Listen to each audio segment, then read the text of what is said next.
Hi, everyone, and thank you so much for joining me today for our Monday Healing Step session here in the Bridge to Healing community. Now, if you're new here or watching for the first time, I'm Janine Naus, your grief and trauma relief specialist. I support trauma survivors in navigating the pain of loss, the weight of disconnection, and the longing for a life that feels whole again through compassion, clarity, and practical healing steps. If you're watching the replay, go ahead and type pound replay in the comments. And if you're here live, say hello and type pound live. I'd love to know where you're joining me from. So today, I want to talk about something that's been on my heart, something I think many of us have been feeling, especially in the last few years. The world feels different. In many ways, it feels harder to connect, not just with each other, but with ourselves. And for those of us who have lived through trauma, that sense of separation can feel even sharper. It's like the world's disconnection amplifies the disconnection we've already carried inside. And you might find yourself longing for a sense of closeness or belonging, and yet at the same time hesitating to reach for it. Now, I want to explore that subject with you today, not just the experience of feeling disconnected, but how it shapes the way we live, love, and heal, and how we can begin to close that gap, even in small, gentle ways. Because when we understand why connection can feel so hard after trauma, we can start to create moments of safety that allow it to grow again. So let's begin by looking at what disconnection really is beneath the surface, because it's more than just an emotion or a passing mood. See, disconnection is more than simply feeling out of touch or far away from others.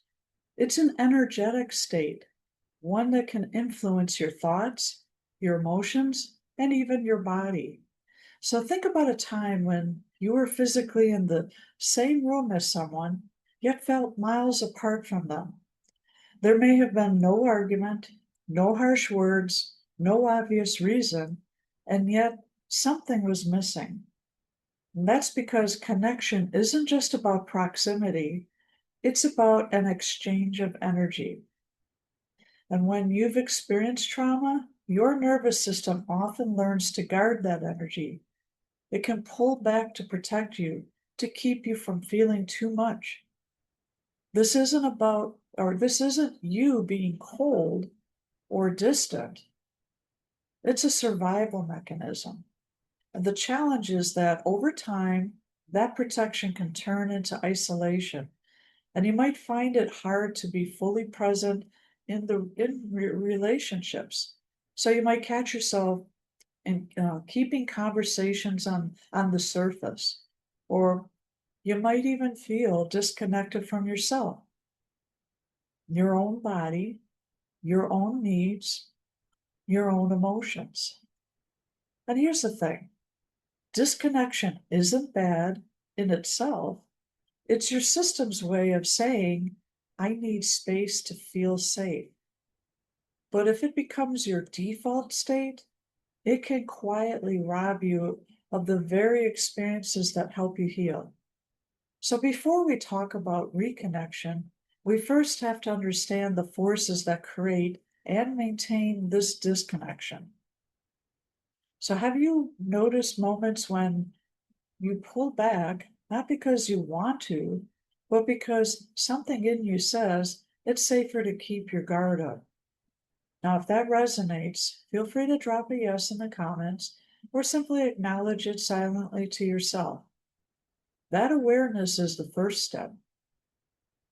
Right now, the world feels heavy. There's uncertainty in the air. News cycles are filled with division, fear, and conflict. Social media can feel overwhelming, like it's pulling us in 100 different directions at once. And if you've already lived through trauma, this constant undercurrent of stress can feel like a weight of pressing on your chest. That's pressing on your chest here. So I'd like to share here's why. Your nervous system is always scanning for cues about whether you're safe or in danger. When the world's tone is tense, unpredictable, or hostile, it can echo old feelings of instability. Even if you're not consciously thinking about it, your body remembers what it's like to live in uncertainty.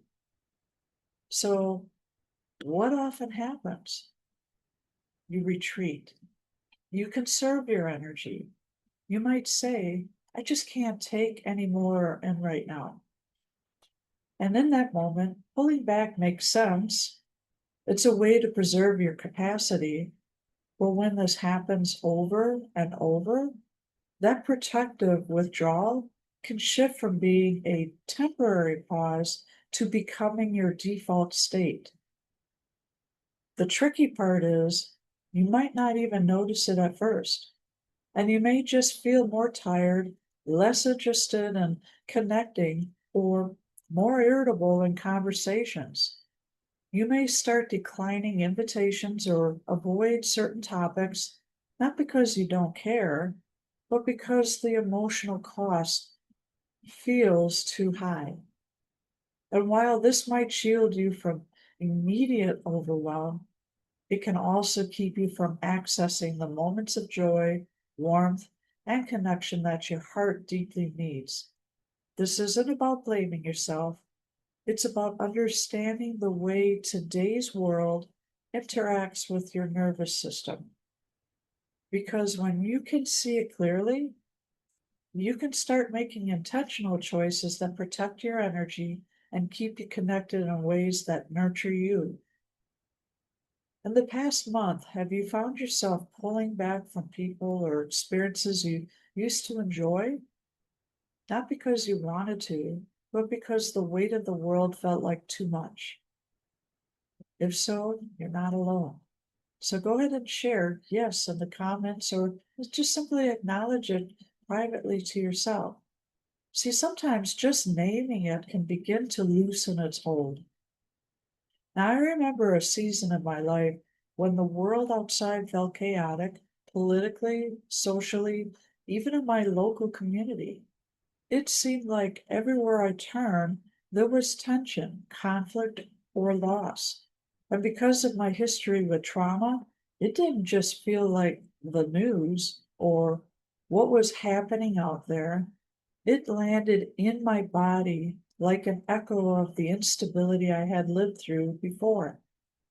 I didn't notice it at first. I just found myself staying home more often, checking out of conversations that I felt too intense, scrolling through my phone to stay informed, but ending up more anxious and shut down. On the surface, I was functioning. People around me probably thought I was fine, but inside, I could feel the slow drift away from my friends, my routines, and even myself. It was subtle, and one day I realized that I couldn't remember the last time I had belly laughed with someone or felt truly at ease in my own skin. And that's the thing about disconnection. It doesn't always come crashing in like a storm. Sometimes it creeps in like a fog, so quietly that you don't even realize how much of your joy is dimmed until you catch yourself longing for it. And here's the hard part to admit that is to admit. See, part of me believed it was safer that way. And if I didn't lean in, I couldn't get hurt. If I kept my circle small and my heart guarded, I could avoid being blindsided. And that belief made sense to my nervous system, but it also kept me from the very connections that would have reminded me I wasn't alone. It wasn't until I intentionally started creating small, safe moments of connection, sometimes as simple as a real conversation with a trusted friend, or allowing myself to join a community gathering for even a half an hour, that I felt the fog begin to lift. And that's what I want you to take in today. If you've been feeling yourself pulling back, it's not because you're broken, It's because your system is doing its best to protect you. And there's a way to honor that need for safety while slowly letting the light back in. I'm going to walk you through a simple strategy I call building micro moments of safe connection. See, when the world feels unpredictable, or when your own history has taught you that connection can hurt, it's natural to pull back. And that's why this practice is about easing in slowly, not forcing big leaps. So let's start with step one. You want to identify one safe person or space. So think of one person, place, or a group where you felt even a small sense of comfort. And this could be a trusted friend, a support group, a local library, a spiritual community, or even an online group that feels respectful and kind. You're not committing to anything huge, you're just naming a point of safety you can reach for. Next, in step two, you want to choose one simple, low pressure action. So ask yourself, what's the smallest way I could connect here this week? It could be sending a quick message to check in, sharing a cup of coffee, commenting on a post, or simply being present in that space for a few minutes. See, the goal isn't perfect connection, it's gently and gentle reentry.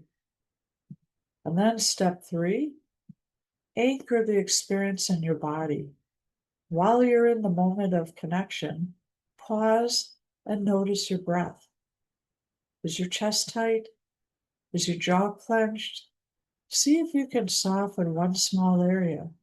Maybe your shoulders or your hands loosen up. Let your body register. Right now, I'm safe.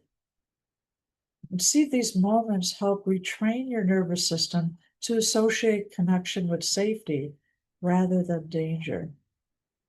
And then the final step, step four, reflect without judgment afterwards. Take a moment to ask yourself, what did that feel like for me? What part of me felt lighter, even for a moment? Write it down if you can, because when you see your own progress in black and white, it's easier to trust that change is possible. Now, I have a journaling prompt I'd like to add here with this strategy. What's one small step toward connection I can take this week, and how can I make it feel safe for my nervous system? So I'm going to repeat this journaling prompt so you can write it down.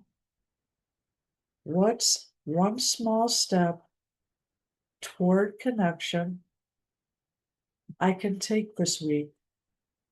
And how can I make it feel safe for my nervous system? Wonderful. Now I want you to take a deep breath with me right now. Now let's inhale together and exhale slowly. There's one thing I hope you carry away from today. It's that you do not have to go from disconnection to deep connection overnight. Healing is not a sprint, it's a series of small, intentional steps towards safety, presence, and trust in yourself again. And every time you choose a micro moment of connection, every time you pause and remind yourself, right now I'm safe, you are telling your nervous system a new story. You are proving to yourself that you can belong in your own life again. And you don't have to do it alone. That's why I created the Healing Connection. It's a no-fee clarity call. It's a 30-minute heart-centered space just for you where you can share what's been weighing on your heart, be truly heard without judgment, and walk away with one insight you can put into action right now. This isn't about pressure. It's about giving yourself the gift of being supported while you take one small, powerful yes toward your healing. And the link to schedule your call is right below this video in the comments. But if something inside you knows it's time, even if it feels a little scary, I encourage you to say yes to yourself today. Now remember, you are not broken. You are not too much. You are not alone. I'll see you in our next Monday Healing Step session. Until then, be gentle with yourself. Goodbye.